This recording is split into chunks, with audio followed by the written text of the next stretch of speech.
What is up and what is good and what is going on? This is not the fastest growing financial podcast based on cardboard pictures of cartoons, but this is the Sunday breakdown where we go over all the happenings in the trading card game world. And today we have an awesome video. I have a video I'm very excited to bring to you because I have not only do I have booster packs of Vivid Voltage, not only do I have a build and battle kit of Vivid Voltage, not only do I have this Vivid Voltage Elite Trainer Box, but I also have an entire booster box of Vivid Voltage. So this is about as much as I'm going to be able to open at once on one channel. It could not be contained in one podcast episode. The Box Break podcast comes out Monday, Wednesday, Friday at 8 p.m. Eastern Standard Time. And if you would like to sponsor a pack opening or a box opening on the Box Break podcast, you can check the link in the description below. If not, please be sure to like, share, and subscribe to the channel. It is all greatly appreciated, and it helps. So, what a week! What a crazy week! But we're going to stick to the card talk here because this is the candy store, as they would have it. These packs here and the box were sponsored by my customer, Jimmy. Much appreciated to you, sir. And we will be getting in. Now, the codes will not be given out on these 7 due to the nature of the opening, which is that they have been opened and sponsored for someone else. The codes were requested to be kept by the buyer. So when we open the Vivid Voltage Elite Trainer Box and when we open the booster box, I will reveal the codes to everybody. But let's talk Vivid Voltage. The set is red hot. PIKACHU VMAX, aka PIKACHU, the mouse of the hour, is the card that we are hoping to pull, especially in a rainbow rare. But there are a ton of awesome, amazing rares and trainer cards that are in this set, and Pokemon cards as well. There it is. There's an amazing rare right here, right off the jumps. We have a Raikou amazing rare. This is an awesome pull. The centering on this looks really, really nice. Let's take a look at the back. There you go. This set is going to be very good because of the fact of these amazing rares. They've been going for around $30 to $50 a piece. Now, I don't know where that will go in the long run of these, but they are beautiful cards. They're textured on the front of them, on just where the amazing rare is. And we're going to, this I am sure will be being sent out to PSA for grading. This has a very good chance at a 10. So we'll keep this back here. It is great to see. It is awesome. And that was just on the 2 loose packs. So we're right off the jumps, right off the start. Really good. But everyone is hoping to see, of course, the PIKACHU VMAX card. That is something that everyone wants to see, especially me. I've opened up a lot of packs of this off the channel, and I am hoping, beyond hope, to be able to pull it for all of you. This is the last build and battle kit that I will be opening. The Charizard that was opened in the other one, they've been selling for close to $100 to $150. So if there is one in here, that means that Jimmy on his 6 packs has really hit it big. Looks like a white one. It is a Snorlax. I love this Snorlax thing. It's really cool. I still have all the other ones from the other opening. I'm not sure what I'm going to do with them yet.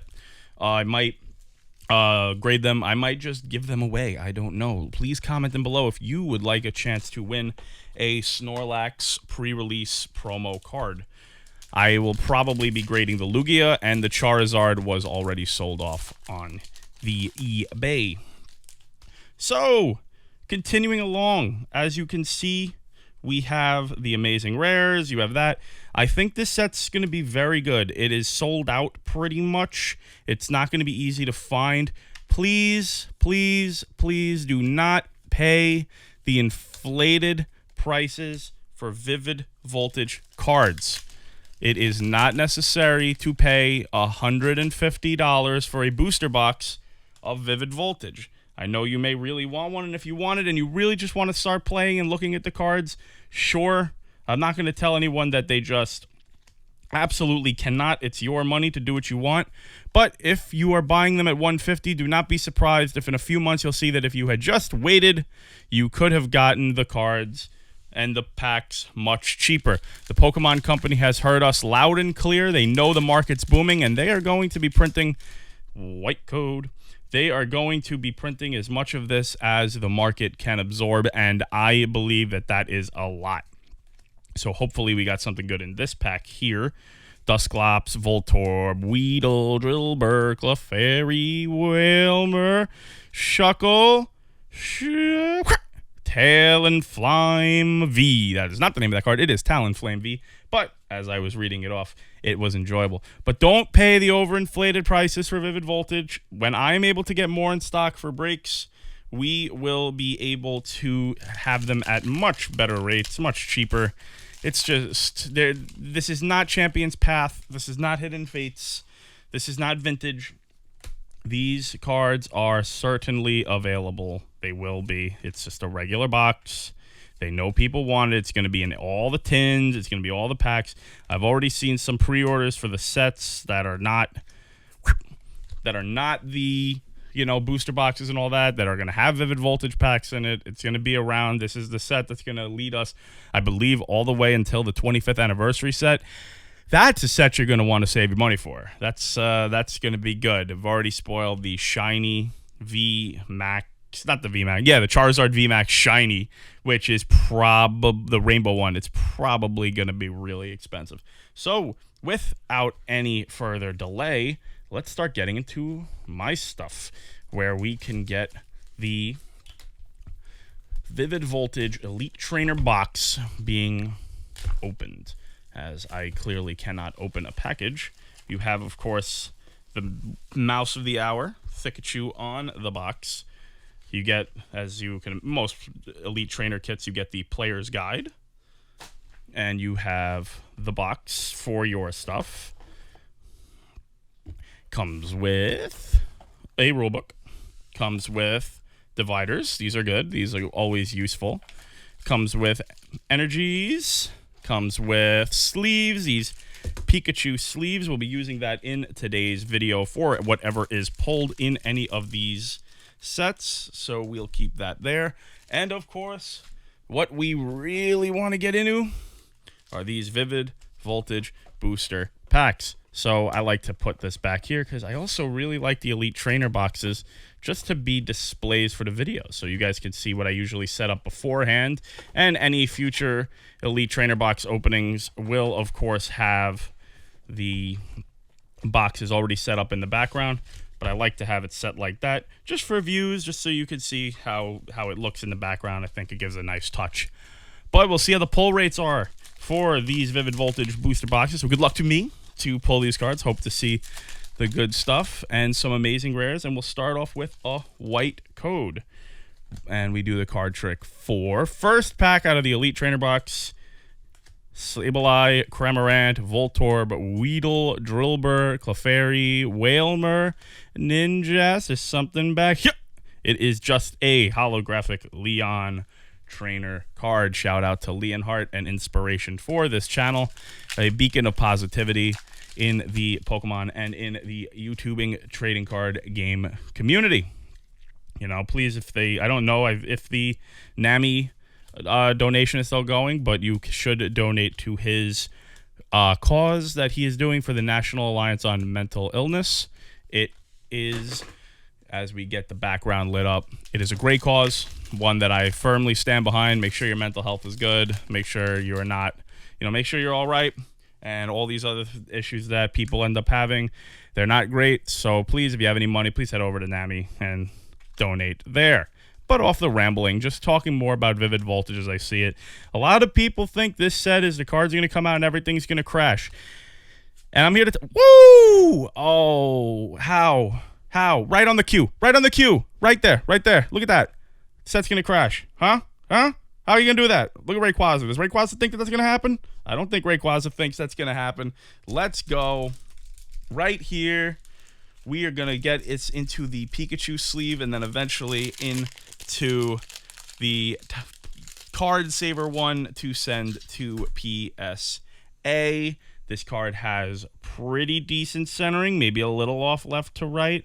Checking the back, yes, probably a bit off left to right. Good corners, good edges. Beautiful Rayquaza card. And apparently this is a really good card also. I don't know. I don't play the game like that, but I have started to try to learn. I picked up some of the battle kits, which give you apparently, they have one back there, which apparently gives you tier 1 decks that are similar to the challenger decks in Magic. And those are really cool for those who want to get into the game. They can just... You can use those to get yourself really into it. So a Rayquaza to start. So we have 2 amazing rares. Now, I've seen people open up whole booster boxes and get no amazing rares. That is not what we want to see. And a reverse rare Charmeleon. I actually, if you saw last week's opening when I opened all the Vivid Voltage, I actually sent out the reverse holographic Charizard to PSA for grading. Call it crazy. But my viewpoint on it is this, is that I'm going to send it to slow service and I use it to get bulk rate. If it comes back a 9 or a 10, will the card be worth at least $12 more in the slab versus not in the slab? And I believe the answer to that is yes. So to me, the downside risk is really not there. The only thing is that I have the card out for a little while, and if I needed to sell it, then I would be in trouble. But what do I preach here all the time? What do I preach here all the time? Do not spend... Ooh, a Steelix V. That is awesome. That is beautiful. Look at that. Look at that grin right there. All right, we continue getting these in the sleeves. So, but don't spend money you don't have on cards. So to me, I don't need to sell any of these cards. There's no like demand for me to just get rid of it right away. So why would I? You know? So to me, as long as the card is worth more... Then, oh yeah, I said I would give codes out. There you go. There's your code. We'll start doing that from now here.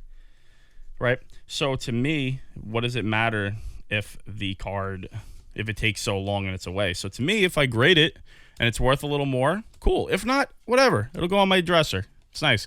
I actually do also collect the cards. I'm not just here, you know, like I've said, I'm not just here to try to make, you know, infinite amounts of money. That's not the point. There's lots of ways to make money. I keep saying it all the time. I'm going to keep preaching it until people get it into their head, is that it's not the people who are doing this to make money. That is not their only reason. Now, I was told to guess the energy, but I'm only going to do it randomly because that's Leonhardt's thing. But I will say fighting energy. Flump. But it's always nice to cards will be there, and I believe that the value of it will never be worth $12 less than if... Ooh, nice shaman. If I were to... Last pack of the Elite Trainer box. If I were to sell it, you know, raw. Raw means not in a slab, not graded. So if I were to do that, it would definitely be an idea to just get it in a slab and have it for later, because people concern themselves a lot when it comes to dollar amounts and how much things cost, how much things are worth versus all that. Like, oh, it's just so much money. It's like, to do this, it's like, well, if I were to tell you that I'm going to give you $2,000, I'll sell you $2,000 bills, $1 bills, if you give me 1,500 $1 bills, right?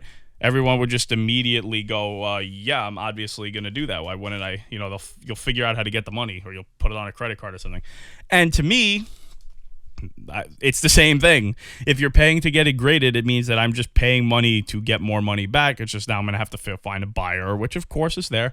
But again, if you don't need the money, keep saying it, finding a buyer isn't going to be such a big deal because it doesn't matter if it sells or not. That's the point. Doesn't matter if I sell these cards. So now, the moment of truth, the main event. I was so excited when this came in yesterday from an anonymous source. And I am looking forward to getting into this. And hopefully we can get ourselves at least one rainbow rare, maybe two. And of course, the PIKACHU, right? So, carrying on as we get through Vivid Voltage and why I would grade the amazing rares and all that is this: I don't really see the downside risk. And when I grade and when I purchase things, I don't look for quote unquote how much money I can make. The question is, how much money can I lose? It's like when you buy a new car, it's really never a great idea because it loses value as soon as it leaves the lot. Right? Let's get this box here and start getting into these packs. Right? So a car, if you buy one, it loses its value the moment it leaves the lot. So you have to understand that is how much you actually spend for the car. If the car was $30,000, you didn't quote unquote spend $30,000 because you could always sell back for whatever it is. It's the difference in the car cost of purchase versus what you could sell it for. That is how much you lost. And usually you lose about 10,000. You lose about 30% while the car is being driven off of the lot. And that's something that they don't teach you, and they don't tell you that when you're going to go buy a car, right? And some will call it deception, because some will call it thievery, and you can probably make a pretty good case for that. But that is why you have channels like mine, to tell you to avoid these pitfalls, right?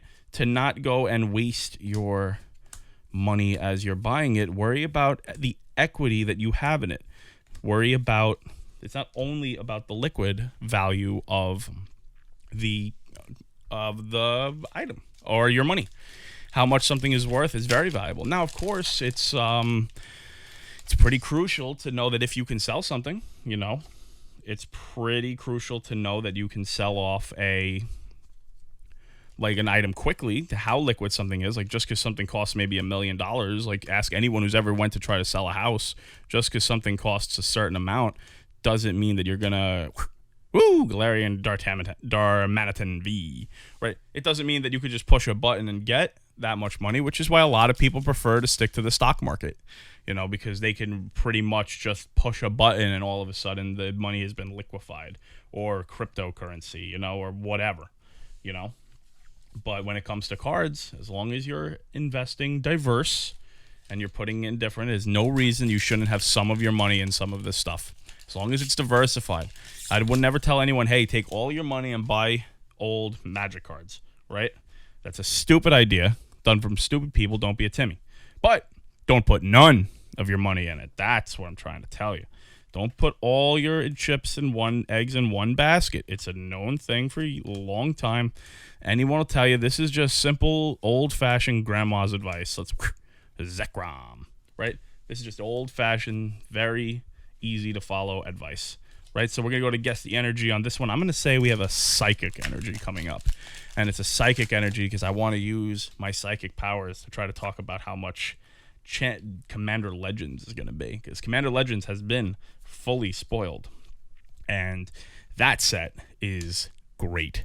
That is a set that I will be doing box openings of. I am having a very hard time finding the collector's boxes of Commander Legends. They are not easy to get. And that is why I continue to say, don't sleep on the cost of Jeweled Lotus. There are thousands and thousands of Commander players out there. And those Commander players, even if you think the card is overrated, are going to want the card, and there's going to be enough people out there who are going to want it, and they already have a foiled out deck, and they're not going to want their one card that isn't foil, you know? And they may have the buying capability to do it. They may have the lunacy to do it. They might just go and spend money that they shouldn't spend on cards, because they don't listen to the Box Break podcast. And if you see your friends doing that, you should tell them, hey, you should check this guy out on YouTube. He sits in his room, opens packs, throws the wrappers on his bed, and then starts just ranting into the microphone. It's great. And then eventually he opens up a really good card and he gets really excited.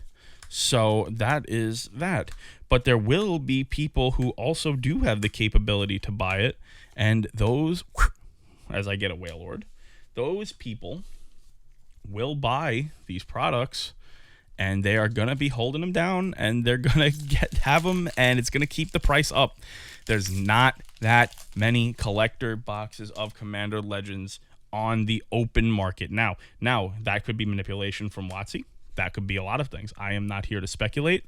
It's not worth my time to fire energy to say what it is actually going on. I don't work for WotC. I don't want to work for WotC. I have no interest in ever taking that job. So how am I to say what is actually going on? All I can tell you is from what I know is it is very, very challenging at this current time on November 8th, 2020, that you can find yourself Commander Legends collector boxes at anything not starting around a $260, right? So, with that said, I would recommend if you can get those. Also, here's another thing, right? If the supply of the Commander Legends collector box is so low, that's going to lead to a lot of people who buy them who are just not going to open them. There are a lot more people out there who invest into sealed product than you think there are. And the people who do it tend to buy a lot. So if these are actually challenging to get, how many not Gilded Lotus, there's lots of Gilded Lotuses out there. How many full art foil Jeweled Lotus do you think are going to be out in the open market and people are going to want them? It is a highly demanded card. So how many people do you actually think are going to be out there trying to get it? These sales numbers are legitimate. They are actually selling for these prices. And I know it's a similar story to last week, but it's really what's out there. And I can't see the market being flooded with these cards. That's what everyone wants to say. Print to oblivion and flood.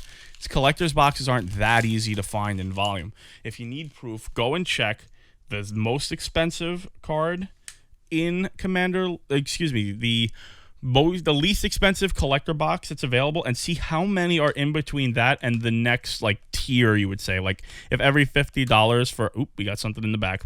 If every $50 is a tier, how much is in between that and the next tier? Not what the number is, but how many products are in between that, right? Aegis/V, right? How many people are in between the card costing?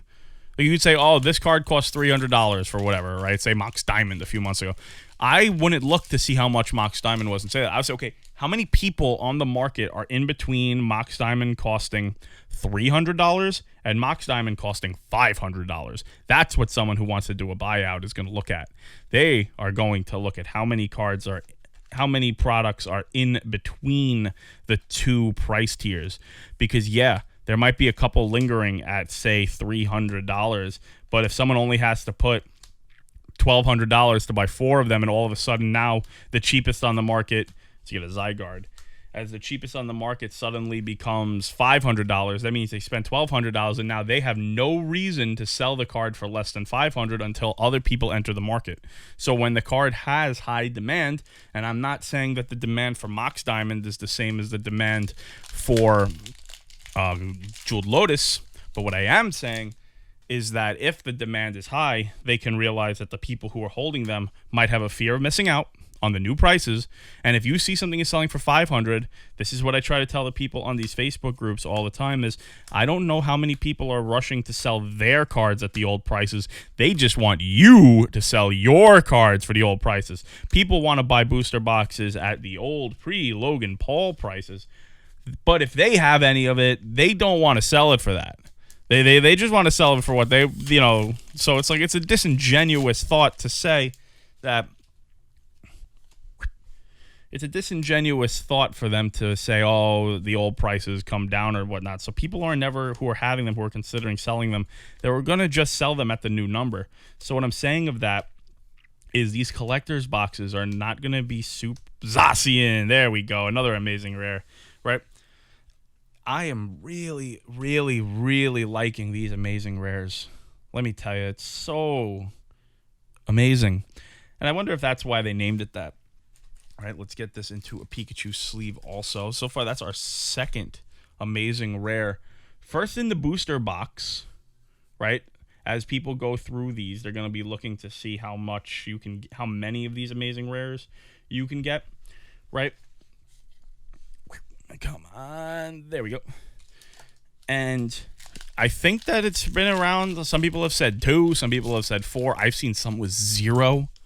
0 would be heartbreaking, you know. But I think that the supply of Commander Legends collector's boxes being what it is going to lead to a possible panic about, as a Drapian V, it might lead to a possible panic in the buyers, where it's like, oh my god, I can't find these. These stores like, no, I have my allocation and that's it. The rumor is that allocations of Commander Legends collector boxes are 20% of that of what Zendikar Rising was. I have no confirmation of that. I have none. But I also do not have confirmation that it is not that, right? I don't have confirmation that it is not, but what I do know is that they are hard to find, and it's not just the Jeweled Lotus. You got to understand, it's those etched foils. I know I want a few etched foils. I really am excited to see what those look like in person, because like you could tell with the Amazing Rares, it's not only about what it looks like on a camera, but I'm excited to see how the card looks like in person, you know? There's another white coat here. Got a lot of white coats and not a lot of great hits. I really want to see this PIKACHU come through. Let's see. No, it's not going to be a winner. I just had to cheat there. Right? So I know that those things are going to be opened a lot, and there's also going to be people who are going to want to hold on to them. It's with Tornadus holographic.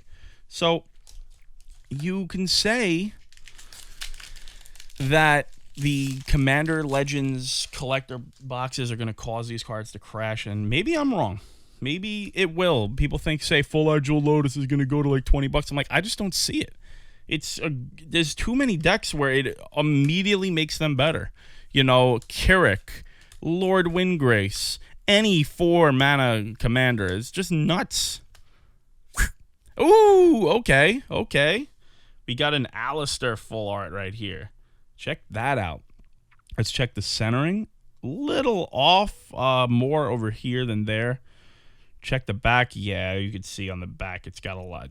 You know, it's funny. People don't notice this when you look, but when you look at cards as much as I do, you can tell like the centering here and here is pretty good, but here is not. I don't know what I'm going to do with this thing yet, but it does got a nice texture. Let's get it into a PIKACHU sleeve. It is not PIKACHU, though. Not the greatest box so far, but certainly not the worst box so far, right? So the Commander Legends, next week they will be out and we'll know more. Once you start seeing the prices of cards once the market hits. So I want to talk about pre-release price versus regular release price. Now, on TCGplayer.com, not every single person will have their pre-order prices listed. That's something that TCG Player wants to help out the actual mom-and-pop stores, right? So in order to do that, what they'll do... Ooh, pair of Clefables right here. Is this a rare, too? Yeah, so look at that. Reverse holo rare and a rare Clefable, right? So in order to help them, they're going to allow the stores that have actual brick-and-mortar locations, they will get to put their pre-orders and they can do pre-sales, which means that the supply is going to be less. Now, once the set is actually released, it becomes fair game, where every single person with a shipping address and a bank account can list the cards that they want to sell.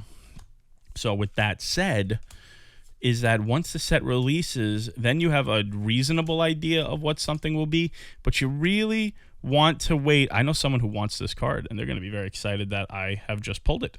And the reason that you want to wait 30 to 60 days for the singles that you want is to let the market decide itself. Woo! There we go. I love this card. It's so beautiful. PIKACHU V. I'm going to put both of these in sleeves only because I know someone who wants the reverse rare Flareon, and that will just be a gift, right? As we get the PIKACHU V. PIKACHU could always come on in and hang out with the crew, right? Not as big of a space to put. Let's say PIKACHU could hang out there, right? Let's get this Flareon in as well, and we will be resetting the camera quick. Okay, as the Flareon is in as well, to go out to a customer of mine who has said if that was pulled, they would like it. So you want to wait 30 to 60 days before you start purchasing your singles. of anything, because you let the market decide. You let the people who are willing to overpay, because there are some people who just, I know this sounds crazy, who just don't care. Money means different things to different people, right? So as I go through this, you want to give the market a chance. Another Zygarde. Give the market a chance to decide itself. That's what I'd say. And that goes for Vivid Voltage as well. That goes for every single set. Look at the pre-order prices of cards. Look at something like Aurelius Fury. Look at something like, anything. Look at Ren and 6. But then again, you could say, but look at Ren and 6. I should have bought a pre-sale price. You don't know.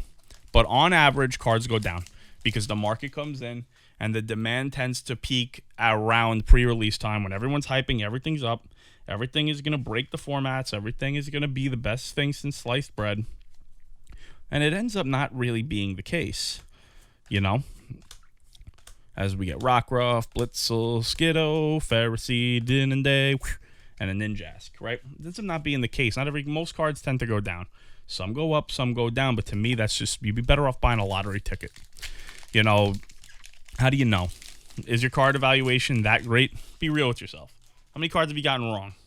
There's no real, punishment for it, so no one could really tell you when, you got it wrong, you don't know.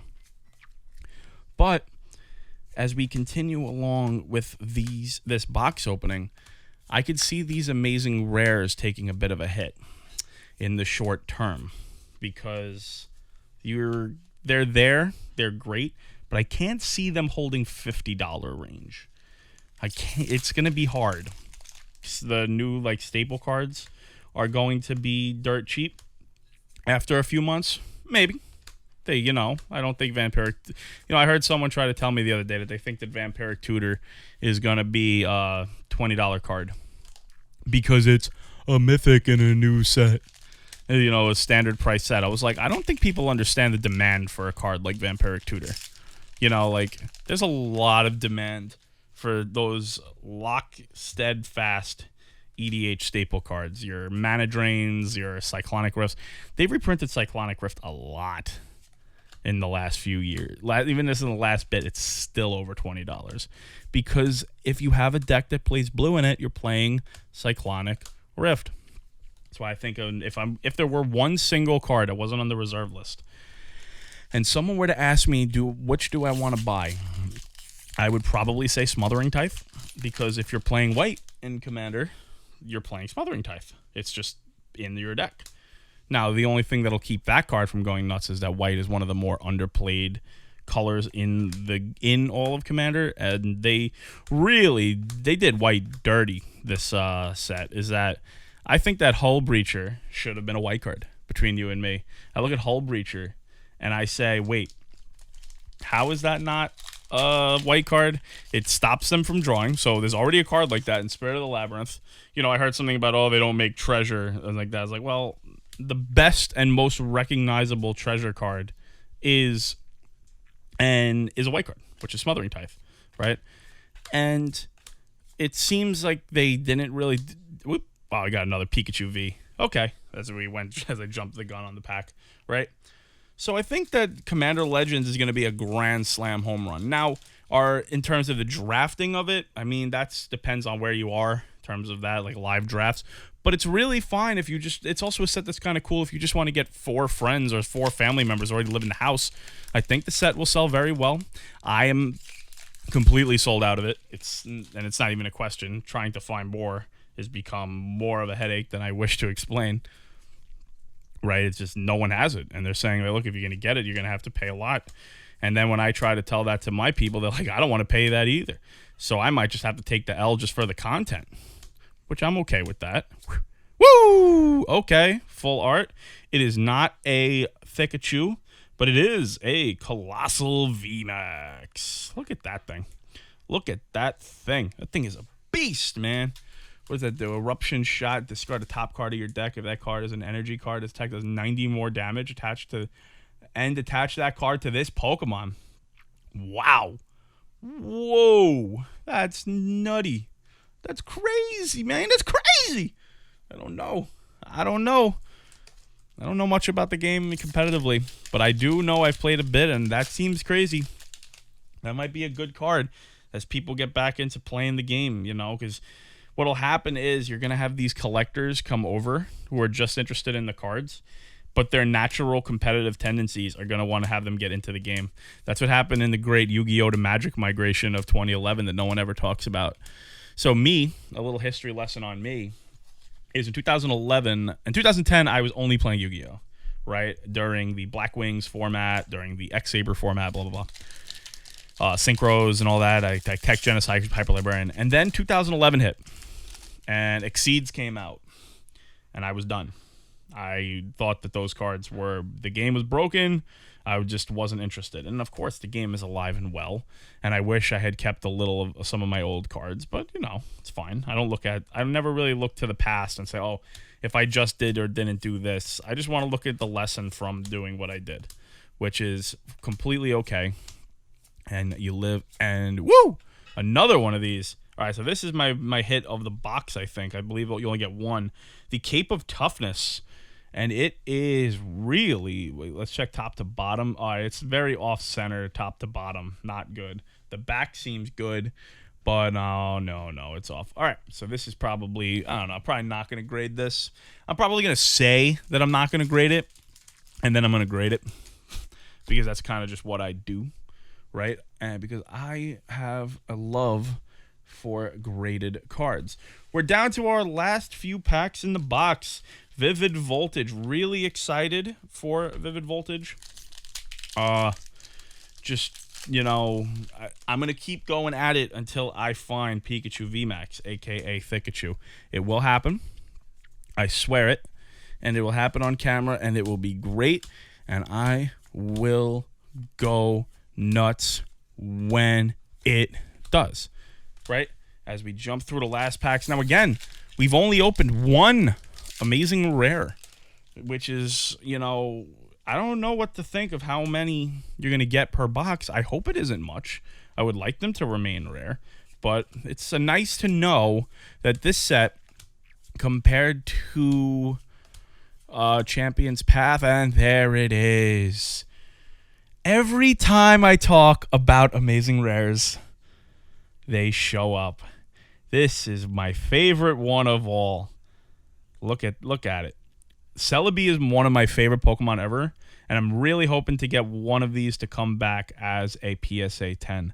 Now, the centering on this one is also not great. They'll all be sent out. I could only hope. Yeah, this is not well centered at all. However, I am excited to get it back when it comes from PSA. This one we're going to put into a CS1. I'm super excited to just continue to pull these. I really like Celebi. This is going to be for my collection. I don't know what I will do with any of the extra ones I have once I get a PSA 10, but I want to see as many of these come back as possible. We're going to have a massive Guess That grade eventually. We're going to send out so many cards. It's going to be so awesome. And I hope you guys are looking forward to that. 4 packs left. 2 Amazing Rares now. Okay, so the average they've said is 2 per box. White code here, right? If I can get another full art or a secret, this box will really be a grand slam. And it all just goes to show that this set is great. And there's a lot of cards that have a nice, you know, mid-tier value. Zarude V, right? So the mid-tier value of this set compared to Champion's Path is going to be good, but also that Rainbow Pikachu is, I have now watched multiple Pokemon YouTubers open Vivid Voltage boxes, and I have seen a colossal one of those Rainbow VMAX Pikachus opened. One.